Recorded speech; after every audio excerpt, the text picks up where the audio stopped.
Assalamualaikum warahmatullahi wabarakatuh. Perkenalkan, kami dari kelompok 2, kelas 2A, program studi D3 Administrasi Logistik, akan mempresentasikan hasil kajian kami mengenai kebijakan ekspor dan impor Indonesia berdasarkan regulasi terbaru dari Kementerian Perdagangan. Dengan saya, Nurul Aulia Dewi. Saya Saya Rahmat Rahmat Salsabila. Salsabila. Dan saya Mutia Ramadan. Beberapa waktu ke depan, kami akan mempresentasikan hasil kerja kelompok kami. Pertama, latar belakang. Ekspor dan impor adalah dua kegiatan yang menentukan perekonomian sebuah negara dalam sistem perdagangan dunia. Negara yang berada dalam sistem perdagangan dunia harus bisa membeli barang atau jasa dari luar negeri dan juga menyediakan barang atau jasanya ke negara lain. Secara keseluruhan, ekspor dan impor dapat meningkatkan pembangunan ekonomi, pembangunan akses pasar, dan pembangunan kerjasama global. Melalui kegiatan mutu perdagangan, sebuah negara dapat menggunakan keunggulan komparatif untuk memperoleh barang yang tidak diproduksi secara lokal. Kegiatan ekspor dan impor juga memiliki dampak pada peningkatan pendapatan nasional, peningkatan kerja, dan keperluan perdagangan akses teknologi dan inovasi. Dengan kata lain, perdagangan barang dan jasa juga akan mendukung pertumbuhan ekonomi dan pembangunan suatu negara. Pengetahuan akan mengenai kebijakan ekspor dan impor sangat penting bagi pelaku perdagangan internasional agar dapat menjalankan kegiatan ekonomi dengan lancar, efisien, dan sesuai dengan kebijakan yang berlaku. Namun, masalah yang sering muncul adalah aturan ekspor impor yang berubah begitu cepat. Setiap perubahan aturan, baik yang berkaitan dengan tarif maupun non-tarif, bisa mempengaruhi cara pelaku usaha menjalankan usahanya dan kemampuan mereka untuk bersaing. Namun, masalah yang sering muncul adalah aturan ekspor impor yang berubah begitu cepat. Setiap perubahan aturan, baik yang berkaitan dengan tarif maupun non-tarif, bisa mempengaruhi cara pelaku usaha menjalankan usahanya dan kemampuan mereka untuk bersaing. Jika mereka tidak memahami dan tidak siap dengan perubahan aturan tersebut, mereka bisa mengalami hambatan dalam kegiatan perdagangan seperti pengiriman yang terlambat, biaya logistik meningkat, dan bisa terkena sanksi administratif. Oleh karena itu, pemahaman terhadap regulasi ekspor dan impor menjadi hal yang krusial agar kegiatan perdagangan dapat berjalan lancar, efisien, dan sesuai dengan kebijakan yang berlaku. Selanjutnya, tujuan dari kajian ini yaitu untuk mengenali isi dan konteks kebijakan ekspor impor terbaru di Indonesia. Dengan memahami peraturan terbaru yang berlaku, harapannya pelaku perdagangan luar negeri dapat menjalankan kegiatan usahanya secara efektif, mematuhi hukum yang berlaku, serta mampu beradaptasi terhadap segala perubahan kebijakan internasional maupun nasional yang berpengaruh terhadap arus perdagangan di Indonesia. Ruang lingkup tugas ini meliputi menjelaskan pokok-pokok ketentuan dalam kebijakan ekspor dan impor terbaru di Indonesia, kemudian mengidentifikasi tujuan dan latar belakang pembentukan setiap peraturan Menteri Perdagangan terkait, memahami keterkaitan antara regulasi ekspor impor dengan praktik kegiatan perdagangan luar negeri, serta menyajikan hasil kajian dalam bentuk laporan tertulis dan presentasi kelompok yang sistematis. Untuk pemaparan materi selanjutnya akan disampaikan oleh Rafa Anandia. Selanjutnya di sini saya akan menjelaskan mengenai kebijakan impor Permendak nomor 16 tahun 2025. Pertama, dari bagian dasar hukum, kegiatan pengelolaan impor di Indonesia diatur dalam Permendak yang menggantikan Permendak nomor 36 tahun 2023. Artinya, ini merupakan penyempurnaan kebijakan sebelumnya agar sistem impor ini bisa berjalan lebih efisien dan relevan dengan kondisi perdagangan global saat ini. Landasan hukum dari peraturan ini juga sangat kuat karena mengacu pada beberapa peraturan penting. Yang pertama, Pasal 17 Ayat 3 Undang-Undang Dasar 1945 yang menjadi dasar tanggung jawab pemerintah dalam mengatur kegiatan ekonomi nasional. Lalu ada Undang-Undang Nomor 7 Tahun 1994 tentang pengesahan Agreement Stabilizing the World Trade Organization atau WTO yang menunjukkan bahwa kebijakan ini disusun agar tetap sejalan dengan aturan perdagangan internasional. Kemudian Undang-Undang Nomor 10 Tahun 1995 tentang kepabeanan yang sudah diperbarui dengan UU Nomor 17 Tahun 2006 mengatur keluar masuknya barang di wilayah pabean Indonesia. Selain itu, ada juga Peraturan Pemerintah Nomor 29 Tahun 2021 tentang penyelenggaraan bidang perdagangan dan PP Nomor 40 Tahun 2021 tentang kawasan ekonomi khusus yang memperkuat dasar teknis pelaksanaan kebijakan impor di berbagai wilayah ekonomi. Selanjutnya, untuk tujuan, peraturan ini dibuat untuk mendukung kegiatan perdagangan luar negeri melalui sistem pengendalian impor. Tujuannya agar arus barang impor bisa lebih terkontrol dan seimbang dengan kebutuhan dalam negeri, sehingga tidak menimbulkan ketergantungan yang berlebihan terhadap produk luar negeri. Kebijakan ini juga bertujuan melindungi industri nasional dari tekanan produk impor yang berlebihan, supaya produk dalam negeri bisa bersaing dengan sehat. Selain itu, pemerintah juga ingin meningkatkan efisiensi dan kepastian perdagangan. Salah satunya dengan menyederhanakan prosedur perizinan impor lewat sistem digital sistem seperti OSS, SINSW, dan INATRADE. Melalui digitalisasi ini, proses impor bisa dilakukan secara lebih cepat, transparan, dan akuntabel, sekaligus mengurangi potensi penyalahgunaan izin. Secara keseluruhan, Permendak Nomor 16 Tahun 2025 ini menjadi bentuk nyata upaya pemerintah untuk menciptakan sistem impor yang modern, efisien, transparan, dan sesuai ketentuan nasional, sehingga bisa mendukung pertumbuhan ekonomi nasional yang berkelanjutan dan berdaya saing tinggi. Selanjutnya ada pokok-pokok ketentuan Permendak Nomor 16 Tahun 2025. Yang pertama, pengelompokan barang. Barang impor dibagi menjadi 3 menurut Permendak Nomor 16 Tahun 2025, yang meliputi barang bebas impor, barang dibatasi impor, dan barang dilarang impor. Barang bebas impor dapat dimasukkan ke wilayah Indonesia tanpa memerlukan izin khusus. Kemudian, untuk barang dibatasi impor hanya dapat diimpor setelah memperoleh izin tertentu seperti persetujuan impor atau laporan surveyor dari instansi terkait. Terakhir, barang dilarang impor merupakan barang yang tidak diizinkan masuk ke Indonesia karena alasan keamanan, kesehatan, keselamatan, lingkungan hidup, atau moral masyarakat, sebagaimana diatur dalam ketentuan peraturan perundang-undangan lainnya. Yang kedua, persyaratan importir. Perizinan berusaha merupakan perizinan sah yang diberikan kepada pelaku usaha guna memulai dan menjalankan usaha. Dalam kegiatan impor, diwajibkan mempunyai persetujuan impor yang diterbitkan melalui sistem elektronik seperti OSS, Inatret, dan NISSW. Persetujuan ini meliputi data jenis barang, negara asal, jumlah, pelabuhan, tujuan, dan masa berlaku izin. Yang ketiga, mekanisme perizinan impor dan pengawasan. Segala proses perizinan impor dilakukan secara elektronik lewat sistem Inatrade yang terhubung dengan SINSW, sehingga proses yang dilakukan dapat dijamin transparan dan efisien. Jenis-jenis dari perizinan impor yaitu importir terdaftar, importir produsen, dan persetujuan impor. Akan tetapi, untuk jenis barang tertentu memerlukan verifikasi atau penelusuran teknis oleh surveyor agar kesesuaian kelayakan dan keamanan barang sebelum memasuki wilayah kepabeanan dapat terjamin.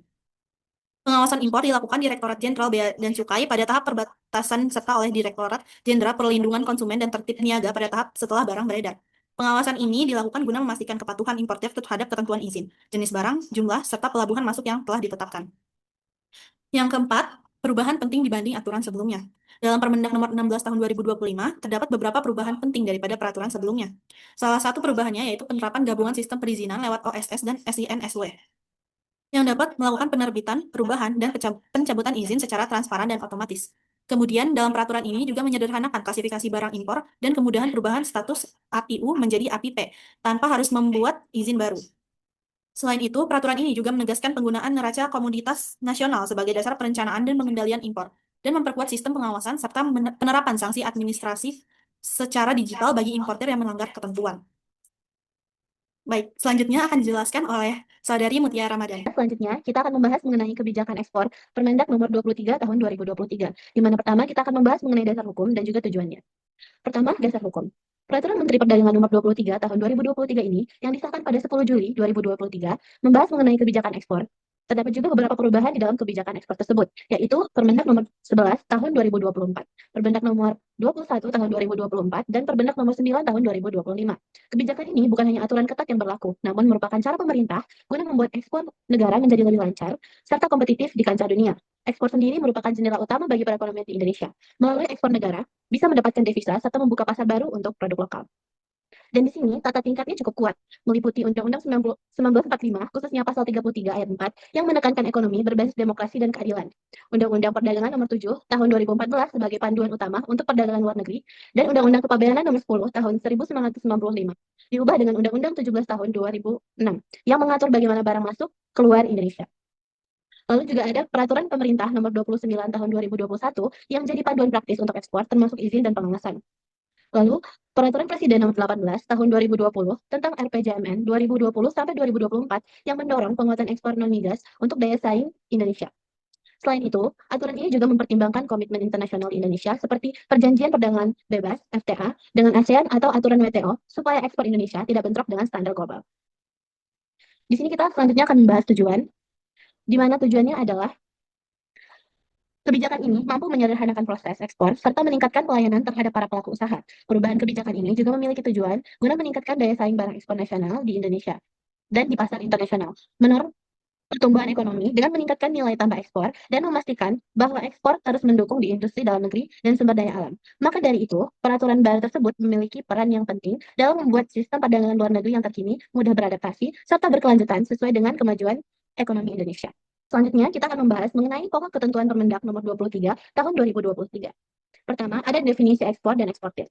Ekspor adalah kegiatan mengeluarkan barang dari daerah pabean Indonesia ke luar negeri. Sedangkan eksportir adalah pelaku usaha, baik individu maupun badan yang memiliki izin resmi untuk melakukan ekspor. Kedua, kewajiban memiliki NIB, eksportir terdaftar, dan persetujuan ekspor. Setiap ekspor wajib memiliki nomor induk berusaha atau NIB, eksportir terdaftar atau ETI, dan atau persetujuan ekspor PE. Dokumen ini menjadi bukti legal dan wajib dilampirkan dalam pemberitahuan pabean ekspor (PPE) ke kantor pabean. Yang ketiga, ada barang ekspor tertentu yang dikendalikan atau dilarang. Tidak semua barang bisa diekspor secara bebas. Ada barang yang dikendalikan atau dilarang. Misalnya yang menyangkut keamanan nasional, lingkungan, atau stabilitas ekonomi. Termasuk juga barang dari kawasan khusus seperti KEK atau TPB yang diatur secara tersendiri.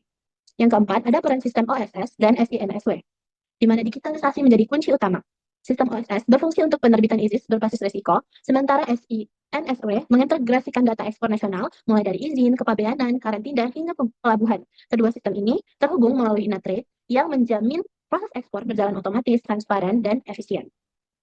Sehingga Permendag Nomor 23 Tahun 2023 ini merupakan langkah nyata pemerintah untuk memperkuat ekspor nasional melalui penyederhanaan izin, peningkatan digitalisasi, dan penyesuaian terhadap ekonomi global.